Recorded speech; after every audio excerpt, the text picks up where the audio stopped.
Hello, and thank you for watching this information session presenting the 2024 Notice of Funding Opportunity for the National Endowment for the Humanities Preservation and Access Education and Training Grant Program. My name is Sean Ferguson. I'm a program officer and program coordinator for the Education and Training Program. Throughout this presentation, I'll be referring to the program as ENT and the Notice of Funding Opportunity, or the guidelines, as the NOFO for short. Let's start with the agenda. I'll begin by discussing the programmatic objectives for the ENT program, including the programmatic areas and activities the grant supports, applicant eligibility, and funding levels. Next, I'll discuss some of the changes to the program that we have implemented this year and some areas of special interest or encouragement.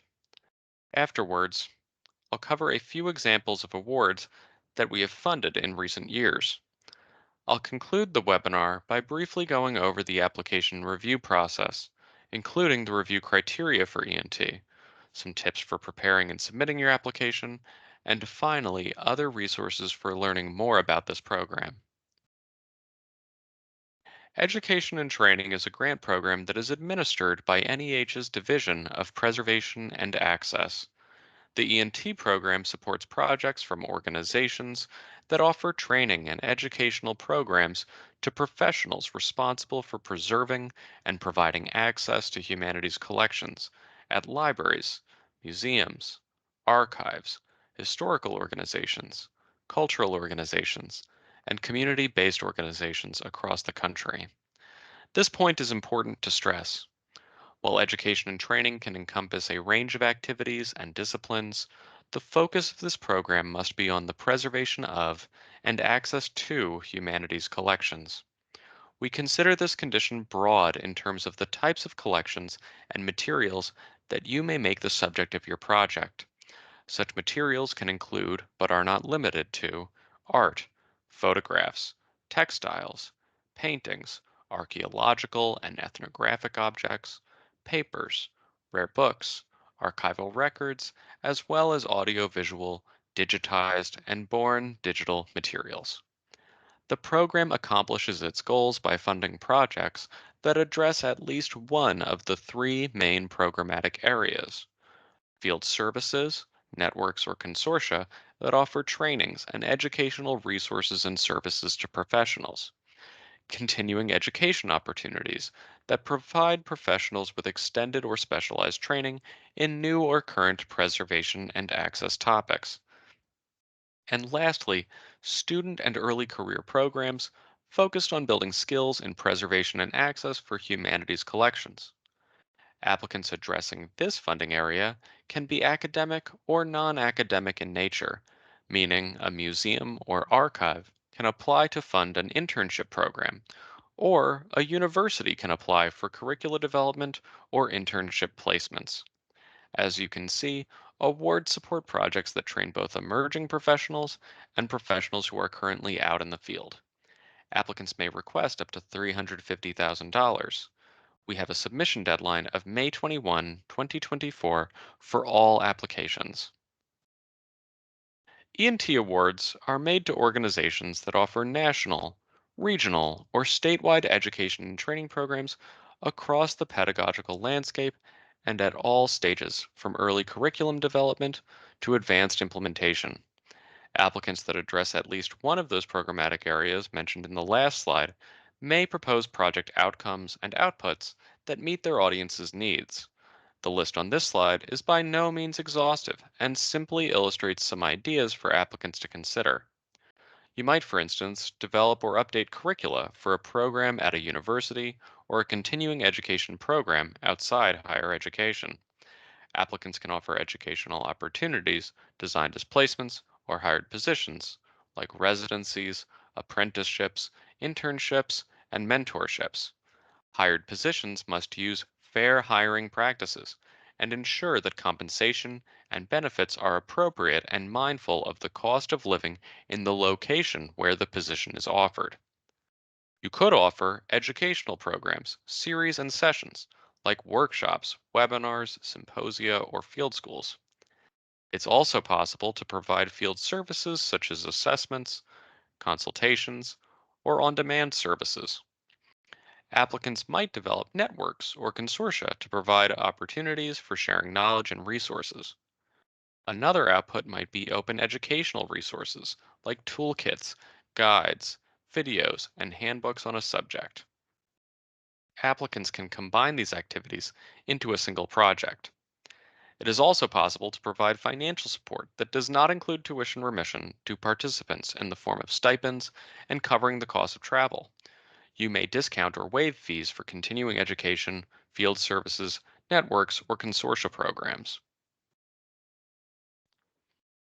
Applicants must be one of the following types of organizations: a U.S. nonprofit organization with 501c3 tax exempt status, an accredited public or 501c3 institution of higher education, a state or local government agency, or a federally recognized Native American tribal government.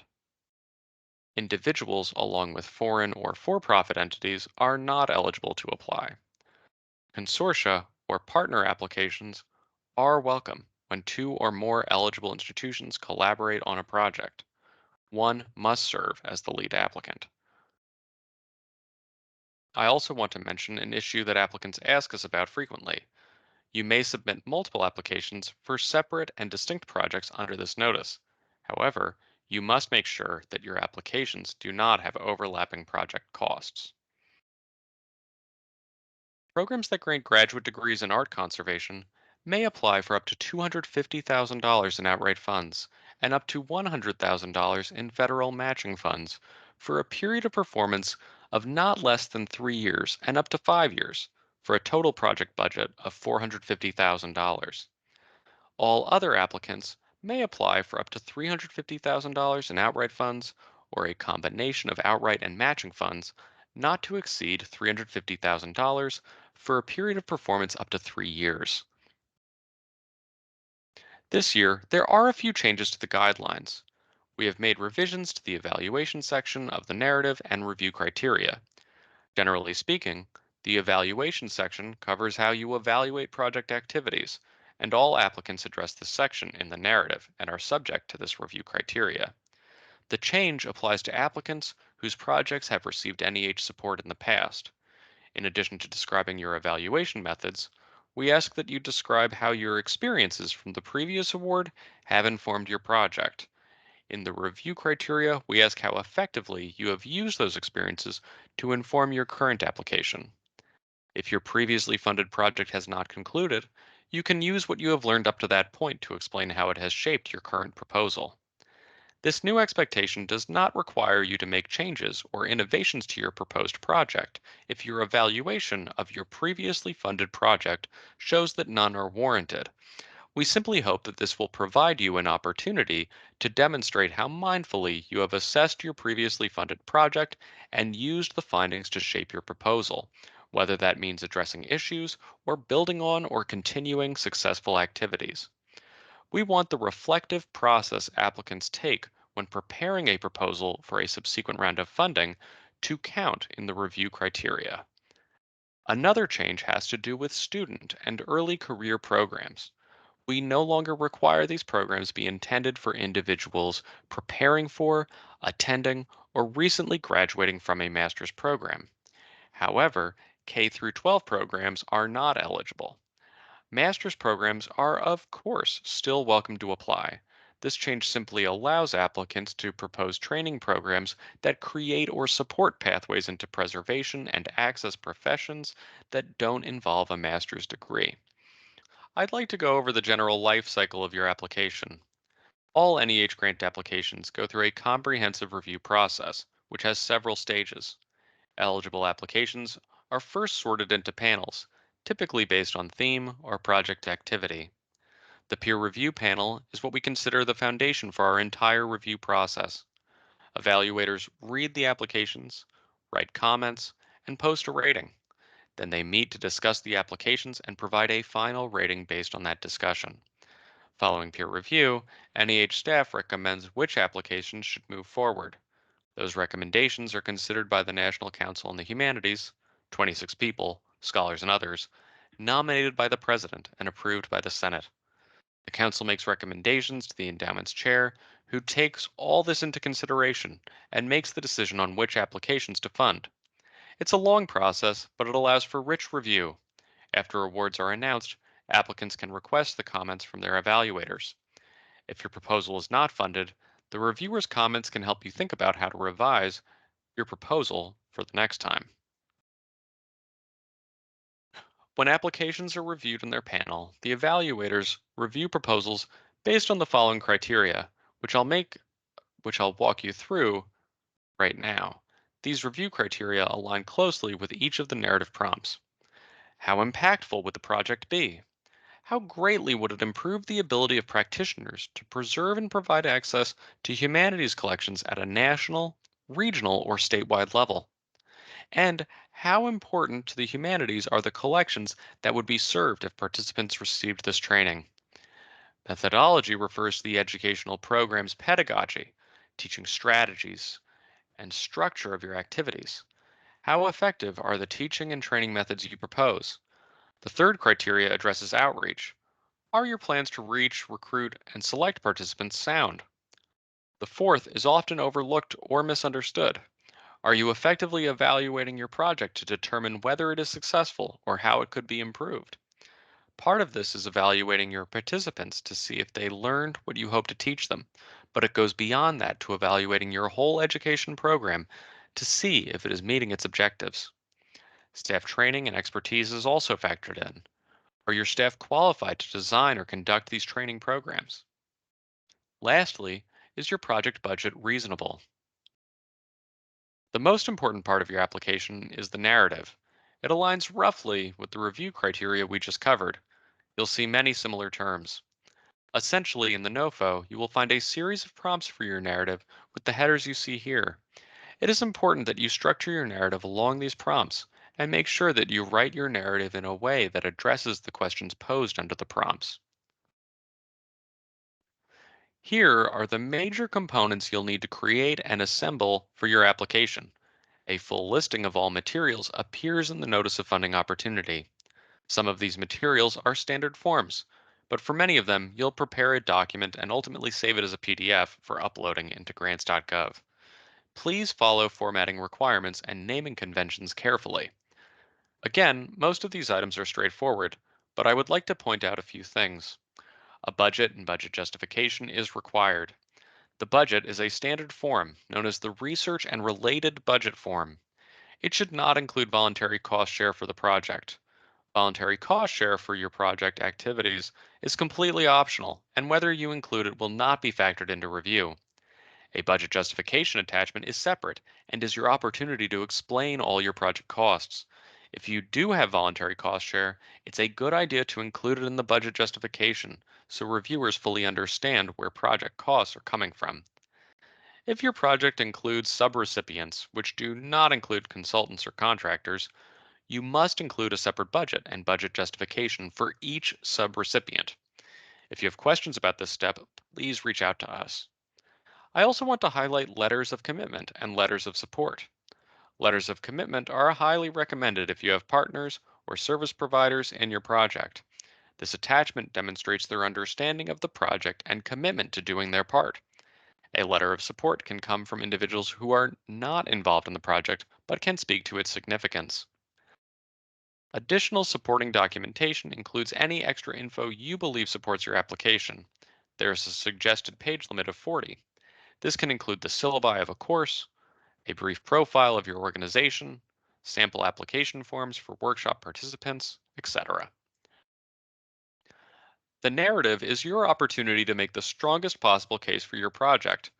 Don't assume that reviewers know anything about your institution or project beyond what you present in the narrative and application.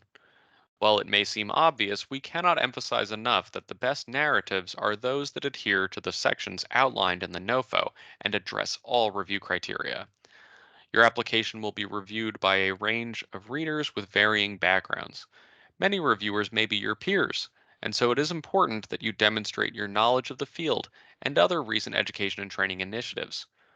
On the other hand, Successful applications are those that can explain the significance of your ENT work for a general educated audience who may be more interested in how your work will have an impact on the work of the humanities in general.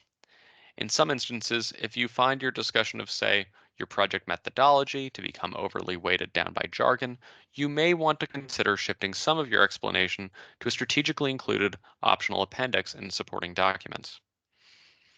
Letters of support are optional, but they can be effective in affirming the impact that your project will have in the preservation field and the humanities.